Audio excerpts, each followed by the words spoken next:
Baada ya taarifa rasmi kutoka katika klabu ya Simba Sports ya kwamba mchezo wao wa pili wa fainali kati yao dhidi ya RS Berkane wataupigia kule visiwani Zanzibar. Hatimaye leo klabu hiyo imeanza safari kuelekea kule visiwani Zanzibar kuelekea katika mchezo huo ambao wataupigia huko.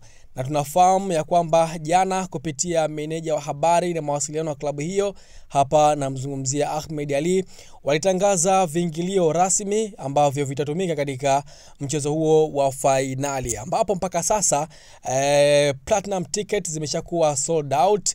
Lakini VIPA walitangaza kwamba ni shilingi 50,000, VIPB ni shilingi 30,000, lakini pia mzunguko ni shilingi 10,000 tu za Kitanzania. Kwa hivyo mchezo huo, mashabiki na wapenzi wa klabu ya Simba Sports wanaendelea kuhimizwa kusogea pale katika visio vya Karafuu Zanzibar kwa ajili ya kuisapoti klabu yao ya Simba Sports. Lakini pia tunafahamu inakuwa ni mara ya pili sasa kwa mujibu wa takwimu ya kwamba klabu ya Simba Sports wanacheza mchezo mwingine wa fainali, ikiwa ni fainali yao ya pili ya kombe la shirikisho barani Afrika. Kwa maana yake ni kwamba hii ni historia ambayo klabu ya Simba Sports wanaiweka kwa mara nyingine tena. Maoni yako ni yapi kwa hiki ambacho kinaendelea? Pengine kipi ambacho unaweza kuzungumza kuelekea katika mchezo huo kati ya Simba dhidi ya RS Berkane? Tuandikie hapo kwenye upande wa comments. Mimi naitwa Deus von Bismarck.